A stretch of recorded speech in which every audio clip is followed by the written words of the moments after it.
রমজান মাসের আগে দেখেছিল পানিটা কই রমজান মাসের আগে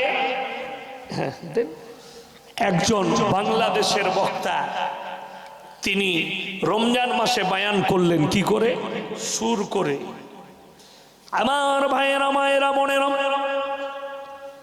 15ই রমজান জুম্মার দিন আর এই দিনের মধ্যে কোরআন আর হাদিসের সঙ্গে মিলে গেছে এই দিনে পৃথিবীটা ধ্বংস হয়ে যাবে বলে দিলে লোক তো ভয়ে মরছে 13ই রমজান থেকে আমার মোবাইলে ফোন ঢুকছে আমি তো এক মাদ্রাসার আদায় নিয়ে ব্যস্ত তারাবি নিয়ে ব্যস্ত খুব ব্যস্ত ফোন ঢুকেই যাচ্ছে খালি কি বলছে জানেন হুজুর 15ই রমজান কি হবে মানে তুই আগে মরবি এখন থেকে ইন্দুর মারা বিষ খেলে যে হসপিটালে পড়ে থাক পাগল ছাগলের কথা আচ্ছা আপনারা বলুন পৃথিবীটা ধ্বংস হয়েছে না আছে আছে একজন পপ স্টার পপ বৈজ্ঞানিক লন্ডনের 2012 সালে বলেছিল পৃথিবীটা 72 ঘন্টার মধ্যে ধ্বংস হয়ে যাবে ধ্বংস হয়েছে না আছে আছে এখনো ধ্বংস হয়নি তখন আমি মোবাইলের যুগ ছিল না আমি মুর্শিদাবাদের রেজিনগরের মাটিতে বলেছিলাম যে বলেছে 72 ঘন্টায় পৃথিবী ধ্বংস হবে 72 কেজি গাঁজা খেয়ে বলেছে এমনি বলেন চলুন এরপরে আগে আল্লাহ 5টা জিনিসকে পৃথিবীর মানুষের কাছ থেকে গোপন করলেন জোরে বলুন সুবহানাল্লাহ কটা বললাম 5টা এমনকি নবী রাসূলদের কাছ থেকেও আল্লাহ গোপন করেছে 1 নম্বর যদি বলেন কোথায় পাবো সূরা লুকমান একবারই শেষ আয়াত ইন্নাল্লাহা ইনদাহু ইলমুস সাআহ কিয়ামত কবে হবে আমি আল্লাহ ছাড়া পৃথিবীর কেউ জানে না এটা 1 নম্বর কিয়ামত কবে হবে আমি আল্লাহ ছাড়া পৃথিবীর কেউ জানে না আল্লাহর হাবিব সাল্লাল্লাহু আলাইহি সাল্লামকে যতবার বেঈমান কাফেররা প্রশ্ন করেছে ততবার আল্লাহ উত্তর দিয়েছেন ওহীর মাধ্যমে এবং একবারও তারিখ বলেননি খালি আলামতগুলো বলেছে সূরা কিয়ামা 29 পারা বেঈমান কাফেররা বললেন নবীকে ইয়াসালু আইয়ানা ইয়াউমুল কিয়ামা হে নবী কিয়ামত সম্পর্কে মানুষকে যে আপনি ভীত কঙ্কিত করছেন আপনি উত্তর দেন কবে হবে কোন দিনে হবে কিয়ামতটা আলহামদুলিল্লাহ আল্লাহর হাবিব সাল্লাল্লাহু আলাইহি সাল্লাম সঙ্গে সঙ্গে আল্লাহর তরফ থেকে ওহী এলো নবীজির কাছে জোরে বলুন সুবহানাল্লাহ কি ওহী এলো হে আমার নবী উত্তর দাও ফাইদা বারিকাল বাসার ওয়া খাসাফাল কামার ওয়া জুমিয়াশ শামসু ওয়াল কামার ইয়াকুলুল ইনসানু ইয়াওমাইদিন আইনাল মাফার কাল্লা লা ওয়াজারা ইলা রাব্বিকা ইয়াওমাইদিনিল মুস্তাকার হে নবী বলে দাও ফাইদা বারিকাল বাসার সেদিনে তোমাদের চোখগুলো স্থির হবে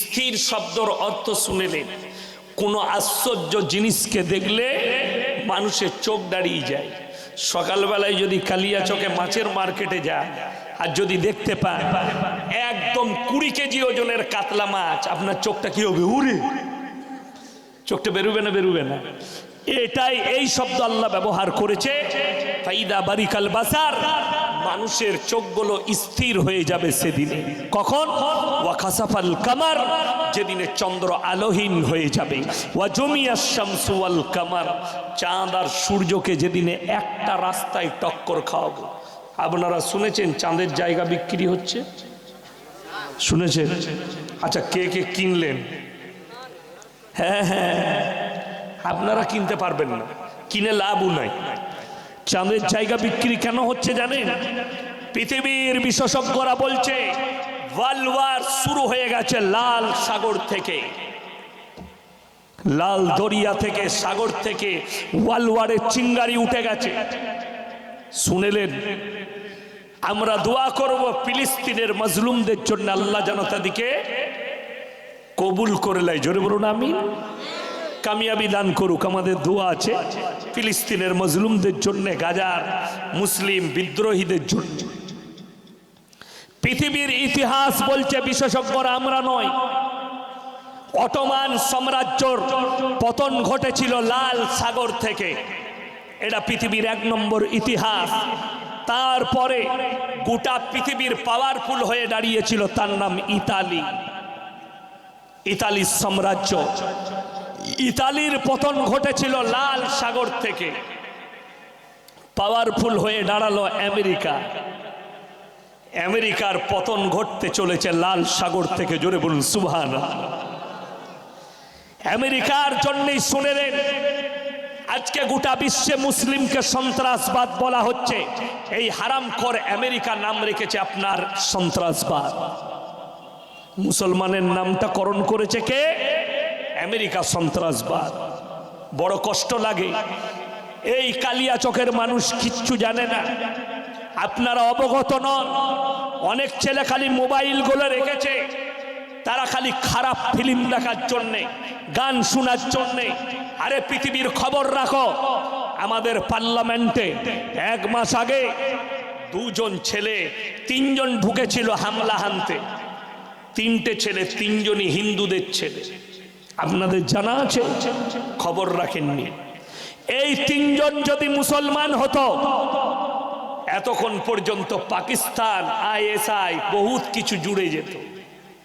আর গোটা ভারতবর্ষ মিডিয়ার কুত্তাগুলো তোলপাড় মাচাত। তাকিয়ে দেখেন, हमारे देश के मीडिया वाले खामोश है।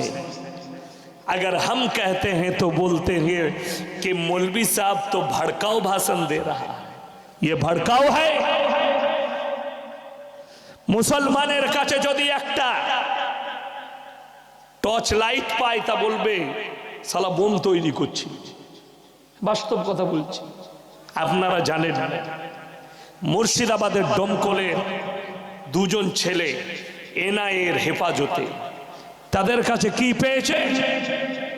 খালি ডাক্তার জাকির নায়েকের লেখা 2টো বই পেয়েছে, যার কারণে তারা হয়ে গেল সন্ত্রাসবাদী। যারা পার্লামেন্টে ঢুকে হামলা হানলো, তারা দেশের হিন্দু ভাই, তারা অপরাধী নয়, তারা সন্ত্রাসবাদী নয়। ইন্দিরা গান্ধীকে যে হত্যা করেছে, সে সন্ত্রাসবাদ নয়। উড়িষ্যার স্বাস্থ্যমন্ত্রীকে তার বডিগার্ড SI গুলি করে হত্যা করেছে, সন্ত্রাসবাদ নয়। আমার মুসলমান ভাই, কষ্টটা আমাদের ওখানে। ওই জন্য আমেরিকার পতন ঘটবে।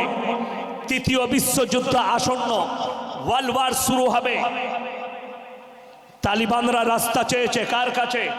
ইরানের কাছে, জর্ডানের কাছে। রাস্তা দাও, আমরা গাজায় গিয়ে ইসরায়েলের সঙ্গে যুদ্ধ করতে চাই।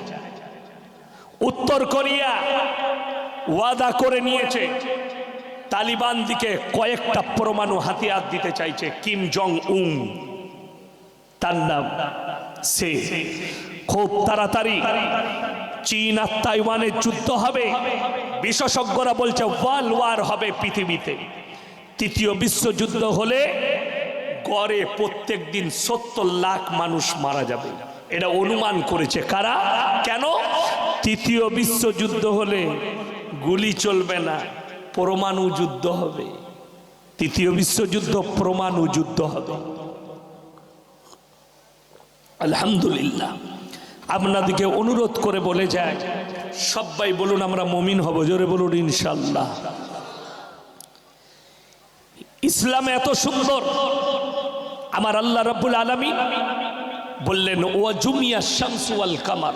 যারা চাঁদে দেখার স্বপ্ন দেখছো, তারা শোনো, চাঁদ আর সূর্যকে আমি একটা রাস্তায় টক্কর খাওয়াবো। মুসলমানের ঈমান ধ্বংস হয়েছে কোথায় শুনে নেন। আজকে হাজারো এখানে যারা স্টুডেন্ট বসে আছে, স্কুলের, কলেজের, ইউনিভার্সিটি, নারী আর পুরুষ যারা কলেজে লেখাপড়া করো, তারা শুনে যাও। ভূগোল বইটা খুলে পড়বে, লেখা আছে পৃথিবী ঘুরছে, চন্দ্র সূর্য দাঁড়িয়ে আছে। পড়েছেন না পড়েননি? আমিও পড়েছি। যদি বলেন বিজ্ঞান তো ঠিকই বলেছে, তাইলে শোনো, আমার বয়সী যারা আছেন, আমার বয়স কত হবে? তোমার দাদু আমি, আমার পুতা ওটা 36 + 37-এ পা রাখলাম। পহেলা জানুয়ারি, কত বললাম? 37-এ। বড় কষ্ট লাগে, মানতে পারবে না। চোখের সামনে যদি একজনকে কতল করে দেয়, পাড়ার লোক বলবে ওকেও কতল করে দে, বলবে না? বলবে না? আমরা বলি তো। ভেবে দেখো, তুমি তোমার পেটের সন্তানকে কতল করে দিবে, ধ্বংস করে দেবে, তোমাকে কি করে আল্লাহ ছেড়ে দিবে? তুমি মানুষ হয়ে ছাড়তে পারো না, মানুষ হয়ে তুমি নিজের পেটের সন্তানকে কতল করছো, আমার আল্লাহ কি করে ছেড়ে দেবে? ওই জন্য এই পাপ যারা করেছে তারা ক্ষমা চান, আল্লাহ চাইলে ক্ষমা করবে অবশ্যই। সুদ খান, ক্ষমা চান, আল্লাহ ক্ষমা করে দিবে। শিরক করে ফেলেছেন ভুলবশত, আল্লাহর কাছে ক্ষমা চান, আল্লাহ ক্ষমা করে দিবে। কিন্তু যদি তুমি কতল করে থাকো নিজের বিবির বাচ্চাকে, কোকের বাচ্চাকে, পেটের বাচ্চাকে, জানি না আল্লাহ তোমাকে ক্ষমা করবে কি করবে না। বাকি আল্লাহ গ্যারান্টি দিয়েছে অনেক পাপে ক্ষমা চাইলে ক্ষমা করে দেব। কোরআনে আছে এটা মহা পাপ। কেউ যদি জেনে বুঝে শিরক করে, আল্লাহর কাছে সব থেকে বড় নিকৃষ্ট পাপ হচ্ছে শিরকের পাপ। তারপরে যদি কোনো পাপ থাকে, সেটা হচ্ছে নিজের পেটের সন্তানকে হত্যা করা। যারা করে দেয় কিসের ভয়ে? খাওয়াবো কি করে? যারা গরিব আছে তারা মনে মনে ভাবে, আরে মৌলবীরা মুখের কথা বলে দিচ্ছে, ইনকাম করে তো আমরা খাওয়াবো, কামাই করে তো আমি খাওয়াবো। আপনারা বলুন, আমাদের সমাজে সব থেকে কম বেতন কার? কথা বলেন না? মসজিদের ইমামদের। সব থেকে ভালো খাবারটা কার? মৌলবীদের, ইমামদের। এখানে তোমরা বিশ্বাস করো না, মৌলবীর বেতন 5,000, আল্লাহ তাতে বরকত দিচ্ছে, তাকে লটারির টিকিট কাটতে হয় না। তুমি মাসে 30,000 রোজগার করো, বলছে বরকত হচ্ছে না, দুটো লটারি কাটতে হবে। নাউজবিল্লাহ বলে। তোমার মতো নিকৃষ্ট আর দুর্ভাগ্যবান কেউ নেই যে তোমাকে লটারি কাটতে হবে। ভাগ্য পরীক্ষা করা হারাম, ভবিষ্যৎবাণী যারা করে হারাম। ভবিষ্যৎ একমাত্র আল্লাহ জানে। এই জন্য যদি কোনো মৌলবী ভবিষ্যৎবাণী করে, জানবেন তার ইলমিয়াতের কমি আছে, কোরআন হাদিসের জ্ঞানের অভাব আছে, তাই সে ভবিষ্যৎবাণী করছে। রমজান মাসের আগে দেখেছিলেন, রমজান মাসের আগে একজন বাংলাদেশের বক্তা, তিনি রমজান মাসে বয়ান করলেন কি করে? সুর করে। আমার ভাইয়েরা, মায়েরা, বোনেরা,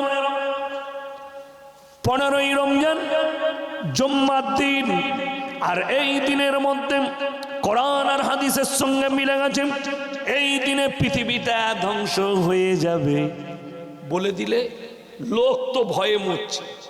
13ই রমজান থেকে আমার মোবাইলে ফোন ঢুকছে, আমি তো এক মাদ্রাসার আদায় নিয়ে ব্যস্ত, তারাবি নিয়ে ব্যস্ত, খুব ব্যস্ত, ফোন ঢুকেই যাচ্ছে। খালি কি বলছে জানেন? হুজুর 15ই রমজান কি হবে? মানে তুই আগে মরবি, এখন থেকে ইন্দুর মারা বিষ খেলে যে হসপিটালে পড়ে থাক। পাগল ছাগলের কথা। আচ্ছা আপনারা বলুন, পৃথিবীটা ধ্বংস হয়েছে না আছে? আছে। একজন পপ স্টার, পপ বৈজ্ঞানিক লন্ডনের 2012 সালে বলেছিল পৃথিবীটা 72 ঘন্টার মধ্যে ধ্বংস হয়ে যাবে। ধ্বংস হয়েছে না আছে? আছে, এখনো ধ্বংস হয়েছে।